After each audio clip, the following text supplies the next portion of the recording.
Addie, what a good supper, just as good can be. You look pretty this evening, Miss Birdie, and young. Me, young? It's Mr. Marshall, I guess. Mr. Marshall, such a polite man with his manners, and very educated and cultured. And I've told him all about how my mama and my papa used to go to Europe for the music. Imagine that, Addie! Imagine going all the way to Europe just to listen to music. Wouldn't that be nice, Addie?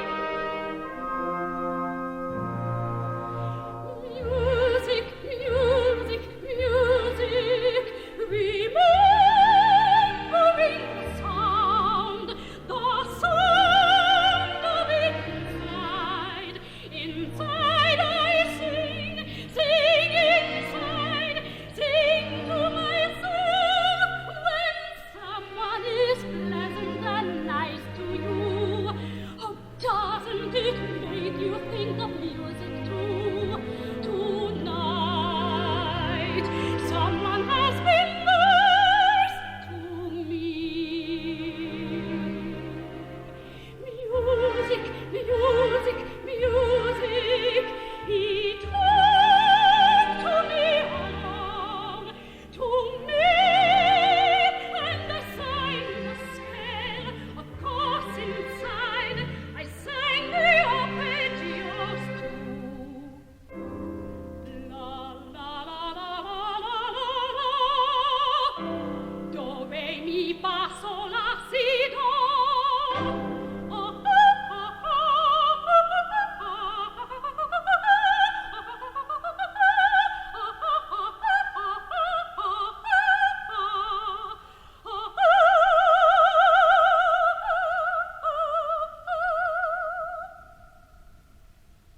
Oh, what a very long time it is since I've been remembering how music is for me. To talk with someone pleasant is like that. And music, music, music is like that. Birdie, Oh, Oscar, I'm just sending Cal for my music album. never mind about the album. But Oscar, You have been chattering to Marshall like a magpie. I can't think he came south to be bored with you. he wasn't bored. I don't believe he was bored. You have had too much wine. Get yourself in hand now. What am I doing? I am not doing anything. What am I doing? Then get yourself in hand. Stop acting like a fool. Mama, Papa, they are coming in now.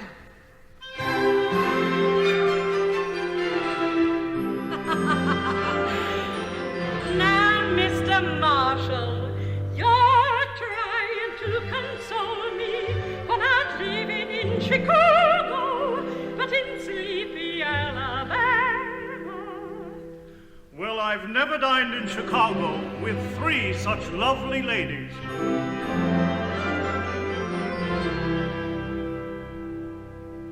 The company at the table quit, with points of affability infinite, and now assembled in the living room, sit. The southern women are well favored. But golden mobiles for the ladies, very elegant bowling ladies, sir. Worldly. This is an excellent port, Mrs. Giddens. Thank you, Mr. Marshall. We had been saving that bottle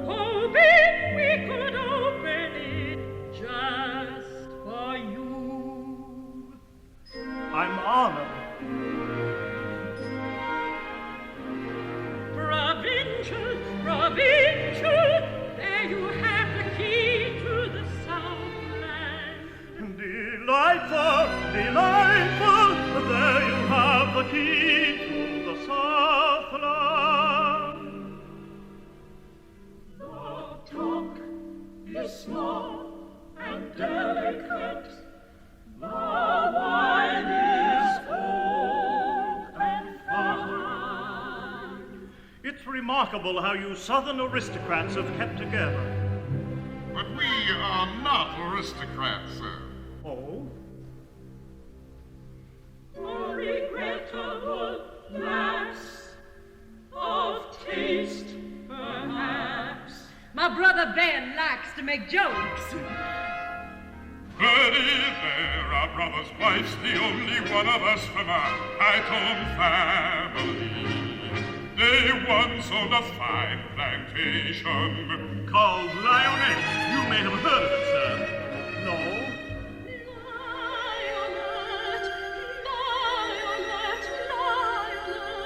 Fine cotton land it still could be. You'll you find your new partners being trading folks and not the aristocracy. Mr. Hubbard, you want the mill here. Why you want it here is not my affair. So bring the machine full the cotton, not the cotton full the machine. Bring the machine full the cotton, not the cotton full the machine. I just want to make money, and I think I'll make it on you. And I'm a plain man. And I'll say this plain too. 20 years ago, we took over their plantation, their cotton, and their daughter. Can I get you something? No, thank you, sir. You are most polite. The honored guest is distressed by the questionable jest. You are boring Mr. Marshall with his ancient family tales. I hope not. I'm trying to make a point for our future business partner. Shall the ladies retire and leave the gentlemen to talk business? Not at all. Everything was settled this afternoon. In that case, perhaps, another glass of port. Thank you. Gallantry, old-fashioned gallantry. Oh, I have missed it, and it was dear to me. Gallantry, the old-time chivalry. I thought we'd lost it, a noble thing no more to see. Apparently my fears were wrong.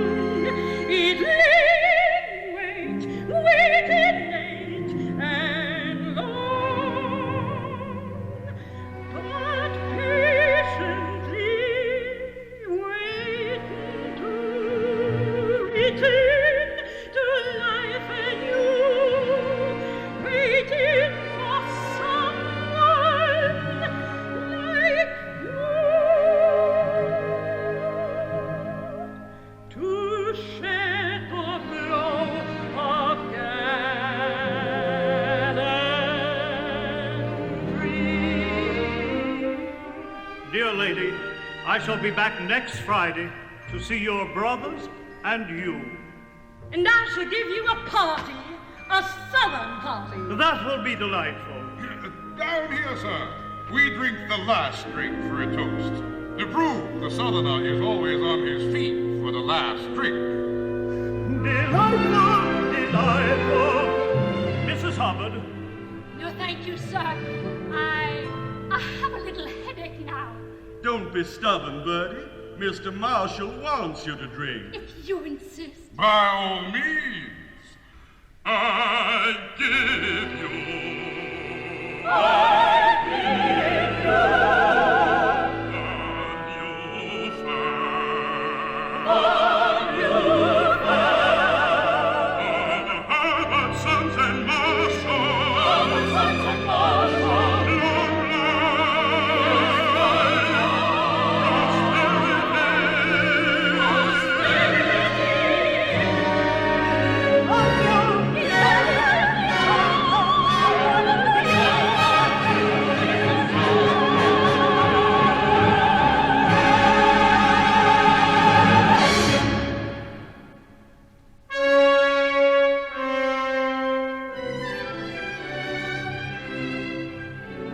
The children will drive you to the depot. Leo, Alexandra. Until next week. Next week's a long time, and you said one day I may show you Chicago.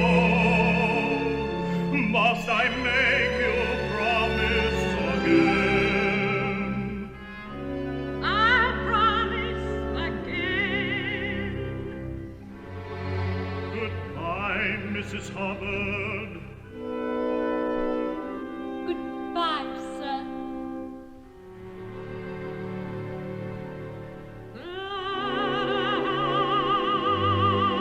Remember, I will. goodbye.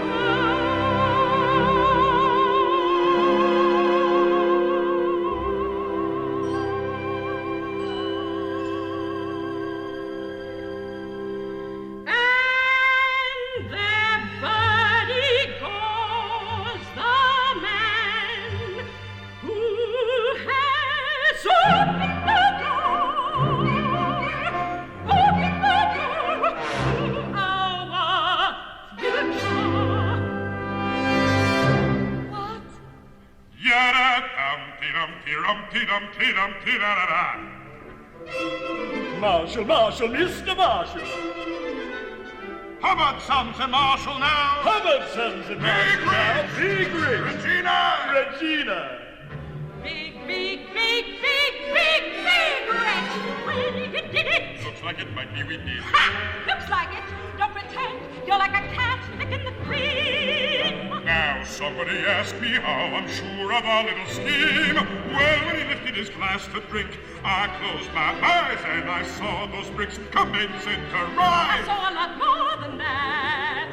Bertie and I have just been planning what we want. I know what I want. What will you want, friend? That would be big rich. What will you want? Caution, don't count the chickens. Well, maybe God would allow a little dream. I think I'll have a stable. The Sparta King. Why not the sport of Harvard? Why not? Why not? Now we'll be big rich. Oscar, what will you have? The pleasure of seeing the bricks rise, and then we might take a few little trips. Huh, Bertie? What do you say? Yes, Oscar! I'd like. What would you like? Well, one thing I'd like. Just one, I'd like 1,000. Your modest Bertie. I should like to have lioness back. I know you want it now, but I should like to see it the way Mama and Papa had it. The triplets in use on the lawn, not to the That's a pretty picture, Bertie. What do you want, Regina? Oh, I'm going to Chicago, and when I know the right things to buy, I shall go to New York and Paris and buy them. And I'll leave you and Oscar to count the bricks. But what about Alexandra? Old enough to be thinking of marrying. It'll take lots of money to live like that. Certainly we'll be big rich. Just think of all the money. Big rich. Thinking of it. Almost it. What did you say?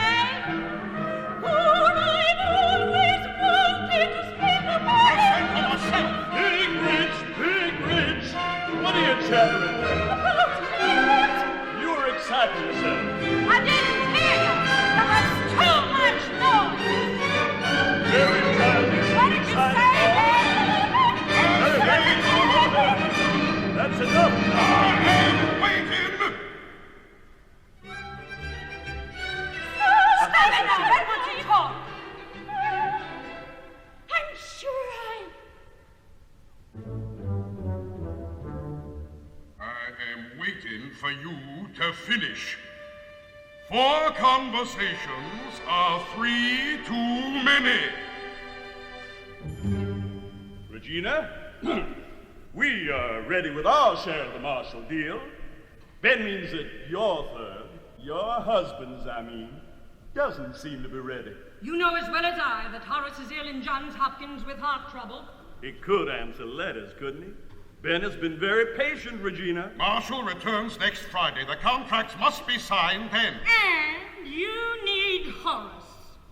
Has it occurred to you that Horace is also a good businessman? Certainly. Built up his own bank. And that possibly he may be keeping silent because he doesn't think he's getting enough for his money? Nonsense. He knows he'll make 10 times that. That is not what Regina means.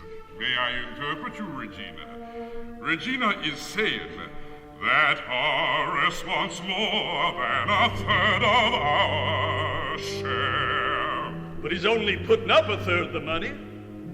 You put up a third, and you get a third. What else could he expect? I don't know. I guess that is the way it should go. It would seem if you put up a third, you should only get a third. But there's no law about it that I've heard. I should think if you knew that your money was very badly needed, well, you might just say, I want more, I want a bigger share. You boys have done that, I've heard you say so. It isn't Horace at all. It's you holding out for a larger share. Am I right, Regina? Horace is a very sick man. He has only me. It seems only natural. And where will this larger share come from? I don't know, and I don't care. Perhaps it could come of your share, Oscar. What kind of talk is this? I haven't said a thing. I don't believe you can even get Horace to come home. Oh, I can get him home. How? You'll see. But before Horace comes home, I want to know, what's he going to get? What do you want? Twice what you offered. Well, you won't get it. I think you've gone crazy. I don't want to fight, Ben. I don't either. There isn't a chance.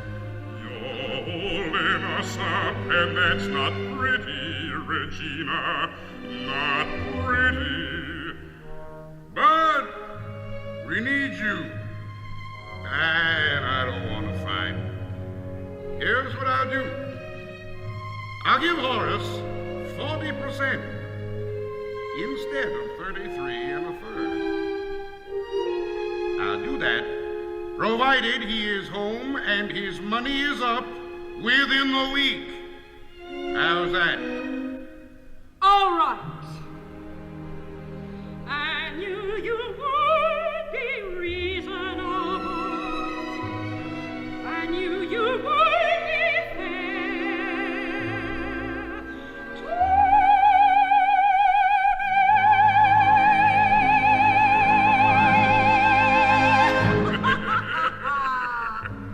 I've asked before, where's this extra share coming from?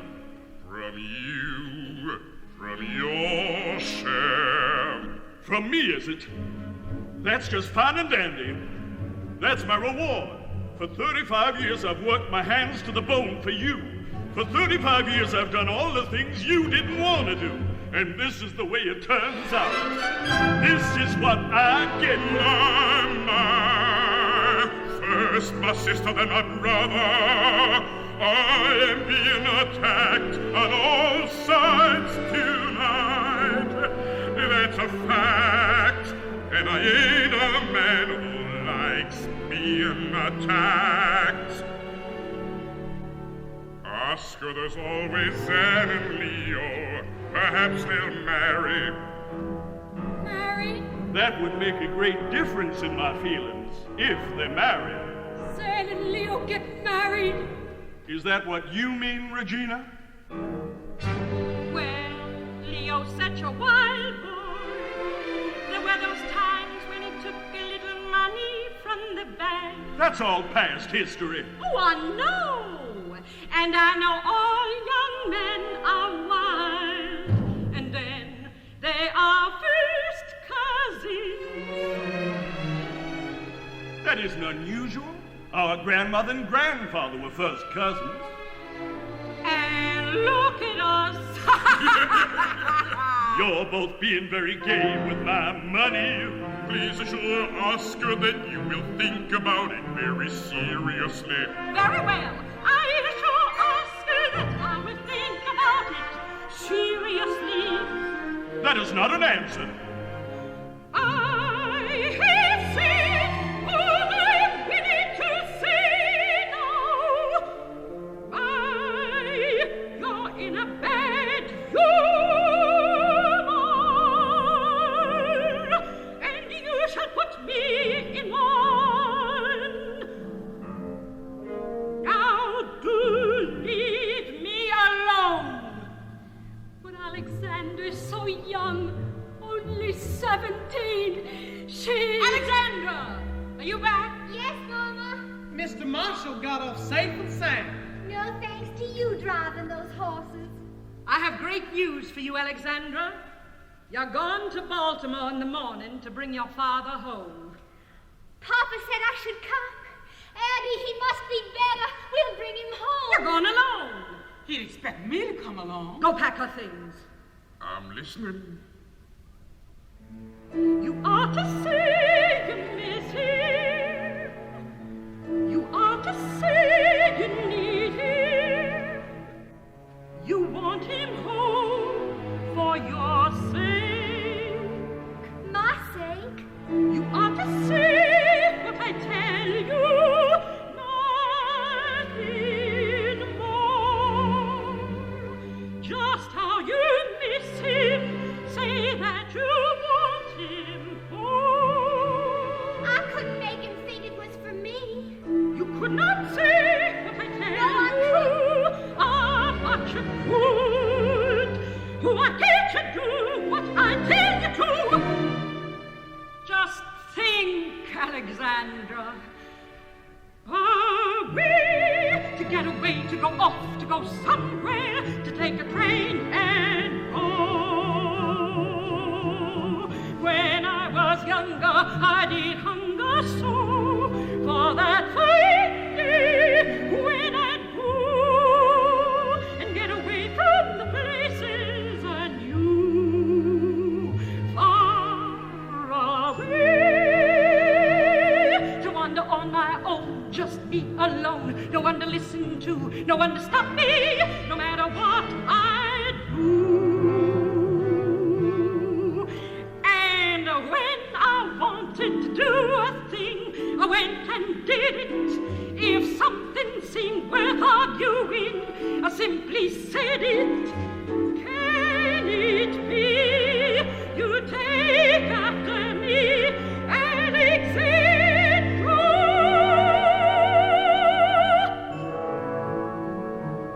The younger babied soul, the younger sugar water today. No spirit, no fire, no life, no nothing. The younger soul today. Now where's my daughter, sugar water, gone to?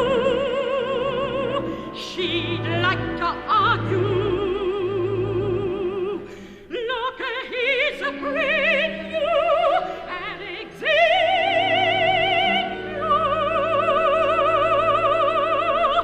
Oh my, I can't hear you say you're saying your own way. Some fine day. So let us argue then. Now it's not for you, it's for Papa's sake, of course. You must let me be the judge of his condition. He can get better here. Tell him I need him. Tell him I miss him. Tell him only put him home.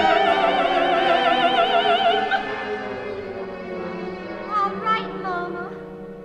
What? So soon? When I was young, I loathed and despised anyone when they obeyed so easy. I said to myself, the idiots, idiots, the idiots.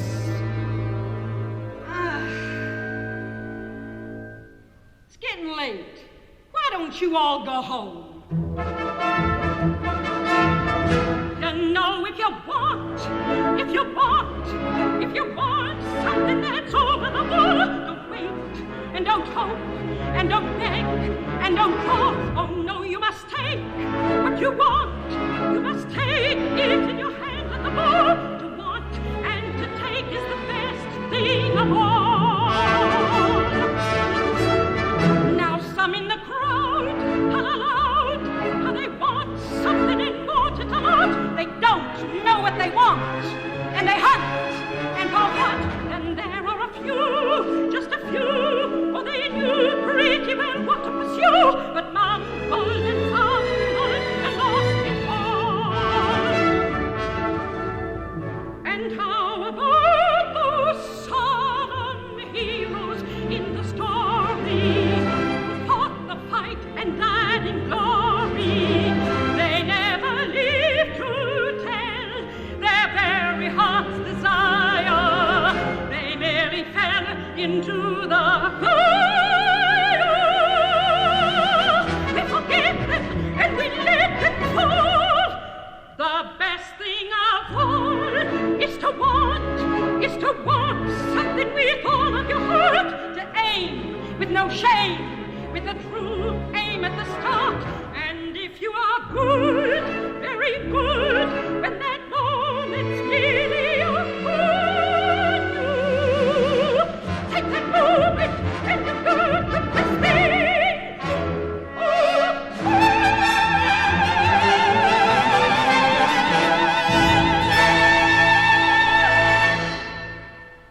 I guess I'm supposed to attend to the railroad tickets.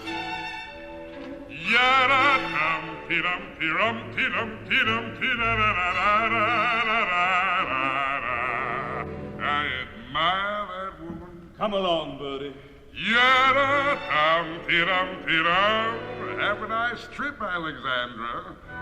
Act like a little lady. Imagine not wanting to go to Baltimore. Wish it were me. I can guess the kind of things you do. Oh, no, you couldn't.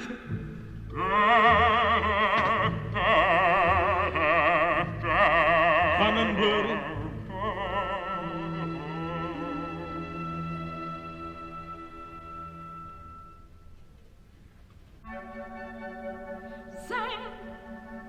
Zan, It's all right, Aunt Bertie. Zan, it's about Leo, Well, he beat the horses again. He always does. my own son. But you are more to me than Leo, my own child. Don't worry about the horses. I'm sorry I told you. I am not worried about the horses. It's you I'm worried about. You! They will make you marry him. Mary? Me? I've never even thought about it. Zan, Well, maybe a little. Aunt Bertie, do you know who I'm going to marry? no. Who? That's just it. I don't know. When you were young, Aunt Bertie, did you wonder too? What will it be for me? Will someone say I love you? What will it be to be the one to say I love you? Will it be a real and right?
I only twisted my ankle.